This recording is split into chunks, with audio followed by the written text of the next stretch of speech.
Mana banyak online. Online. Mana tu? Satu.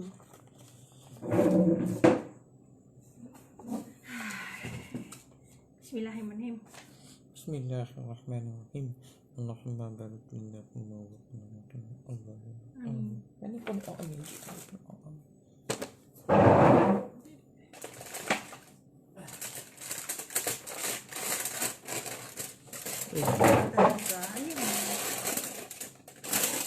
Ini lujukan Kenapa? kan lu ai.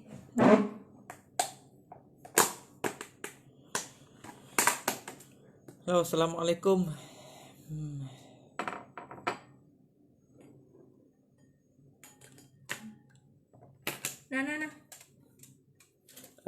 Assalamualaikum.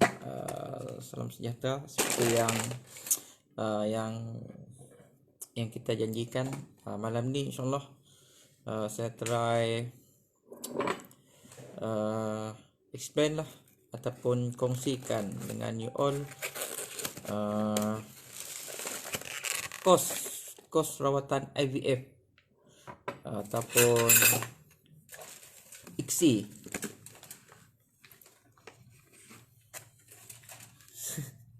Sorry sambil live ni kita orang makan sebenarnya. Cerita pasal IVF ini seperti yang saya telah sharekan malam tadi. IVF ni adalah suatu prosedur rawatan untuk pasangan suami isteri yang selalunya yang belum ada cahaya mata, and then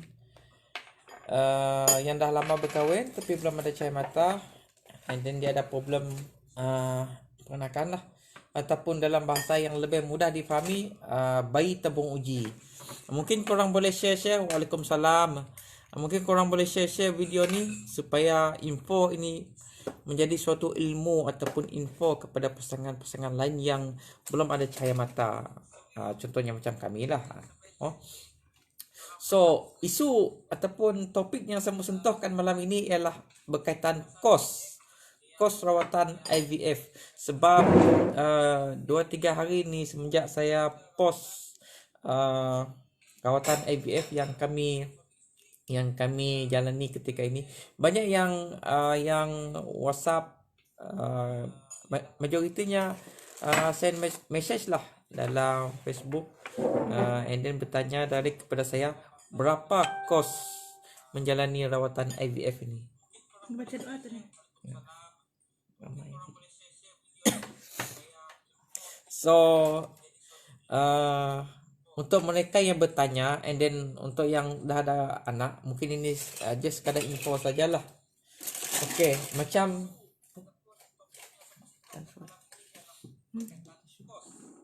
Tisu. yang ditolak.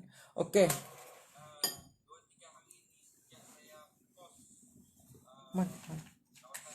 Sambil saya live ni, bini makan ke tepi.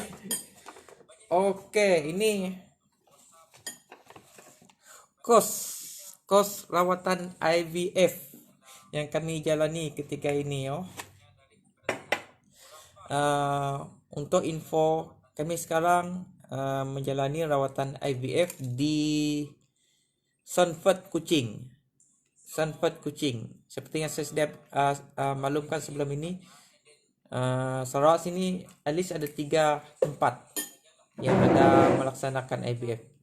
First kali di London, and then Sanford, satu lagi kalau tidak silap saya Kejang. So daripada 3 tempat ini kami menjalani rawatan IVF di Sanford, Kuching. So kos yang kami perlu tampung, ini kos secara kasar. Kos rawatan secara kasar ataupun minima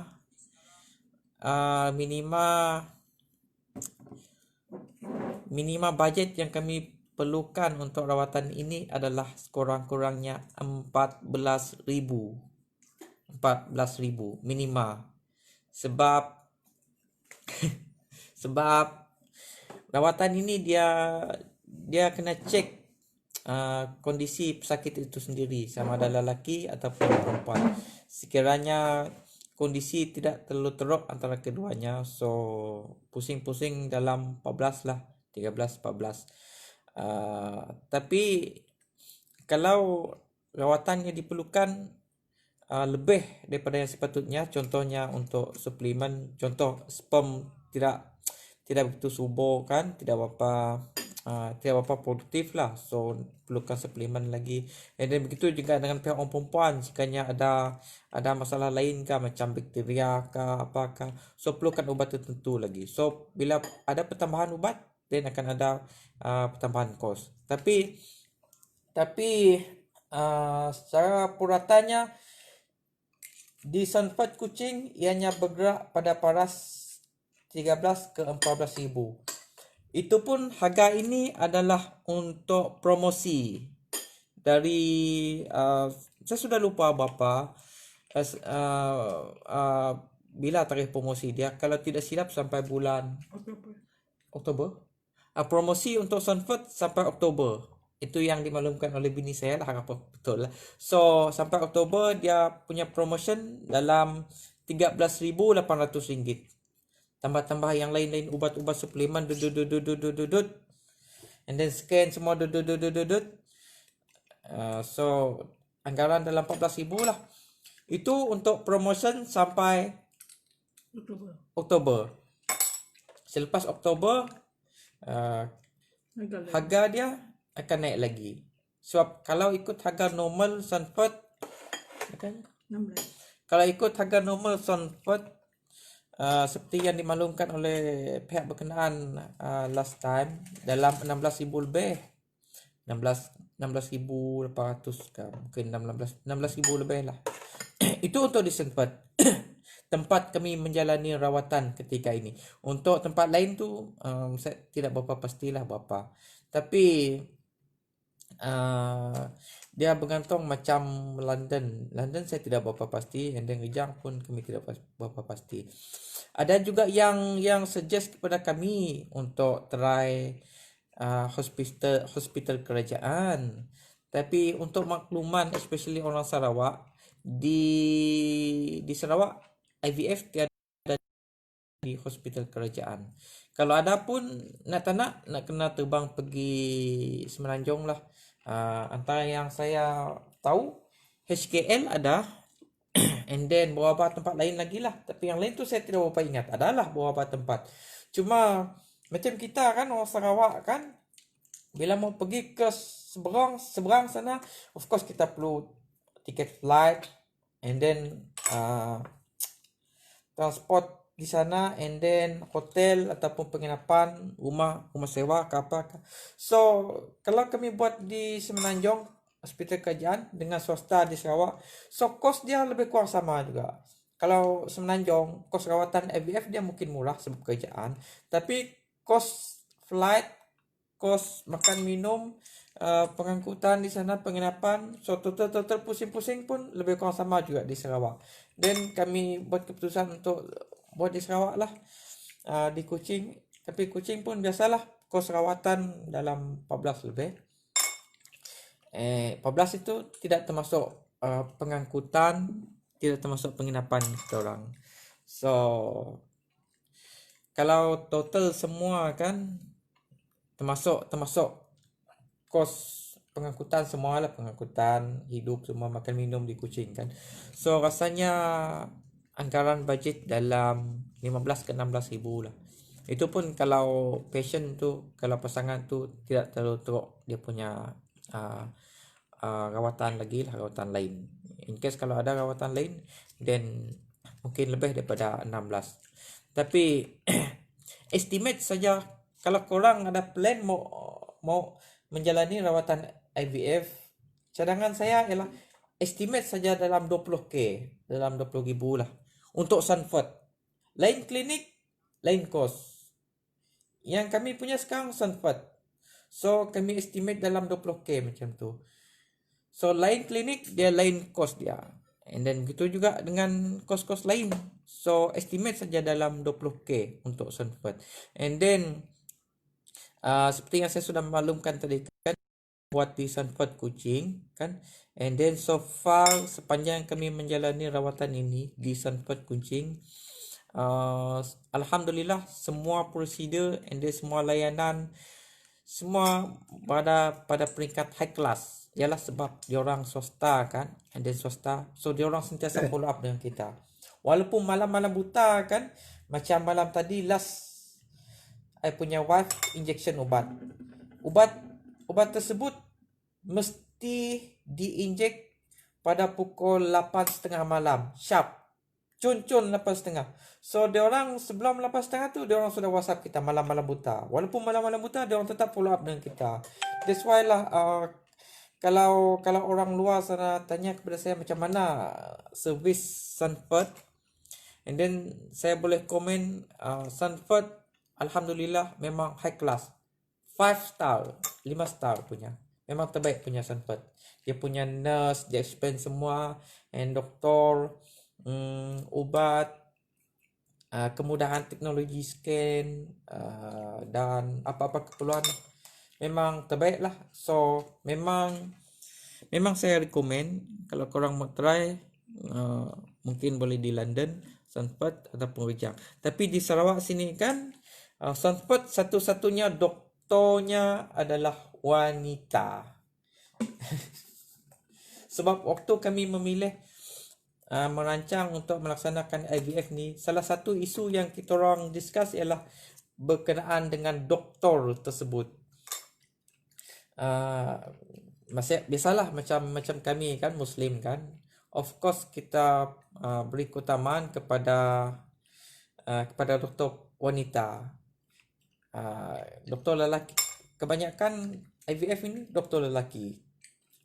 So tapi sebab saya mau yang terbaik untuk saya punya wife, beri dia selesa kan, sebab ini dia melibatkan keselesaan kita punya wife. So kita orang try cari doktor wanita. So alhamdulillah Sanford dia punya doktor wanita. So senang sikit lah berurusan, faham lah. So dia melibatkan cek orang perempuan kan. Orang lelaki dia tidak susah kan. Dia setakat guna sperm saja, tapi orang perempuan dia banyak, dia mau scan, cek bakteria ada ke tidak. So banyak lah. That's why lah salah satu faktor kami memilih Sanford adalah kerana doktornya wanita. And then lagipun waktu tu dia ada promotion juga, promotion dalam 13,000 lebih, total semua 14,000 lah. Tapi kos-kos lain, so estimate 15-16,000 lah. So kalau korang mau ada merancang untuk melaksanakan IVF, so estimate dalam 20k, bergantung kepada klinik mana yang korang mau join. So lain klinik dia lain harga, dia tidak sama. Boleh jadi klinik lain budget yang korang perlukan mungkin 30k. So discuss lah dengan pasangan masing-masing, and then tengok bagaimana macam mana. So esok kita orang boleh dikatakan hari penentu lah, hampir kepada hari penentu. Esok kita orang akan pergi ke Sanford, and then esok kalau ikut jadual, esok pick up telur, ambil telur daripada pihak perempuan. Dia akan gunakan jarum lah, ambil telur daripada kilang dia, and then disenyawakan dengan saya punya telur esok hari. So sangat penting bagi saya sendirilah. Sangat penting bagi saya sendiri, malam ini saya tidak mimpi basah. Sebab untuk mendapatkan sperm yang berkualiti 4 ataupun 5 hari sebelum hari kejadian, sperm mesti dibuang. Selepas dibuang, kena tahan diri. Tidak boleh dibuang sperm, tidak boleh dikacau. That's why lah malam ini harap-harap saya tidak mimpi basah. Kalau saya mimpi basah, matilah aduh. So kalau korang ada pertanyaan, boleh send message tepi nanti kah, ataupun boleh WhatsApp saya secara personal. Kalau korang perlukan info. And then, mungkin korang tidak perlukan video ini, tidak perlukan info ini, tapi boleh jadi you punya family, you punya geng, you punya kawan perlukan info ini. So korang boleh share lah video ini, and harap ianya memberi manfaat lah kepada pasangan-pasangan luar sana yang belum ada cahaya mata. Sebab 2-3 hari ni lepas saya post pasal IVF ni, banyak yang banyak yang message tepi tanya pasal IVF ni. Ya, ya Muhammad Sufyan. Okey lah, rasanya itu saja malam ini, tidak banyak. InsyaAllah esok saya akan update lagi lah perkembangan bagaimana hasilnya esok hari. Harap-harap segalanya berjalan dengan lancar lah, and then doakan kita orang, and then thank you Rizwan Rahmat, semoga dipermudahkan, amin. Thank you. Okay, Assalamualaikum, selamat malam, dan doakan malam ini saya tidak mimpi basah. Bye bye.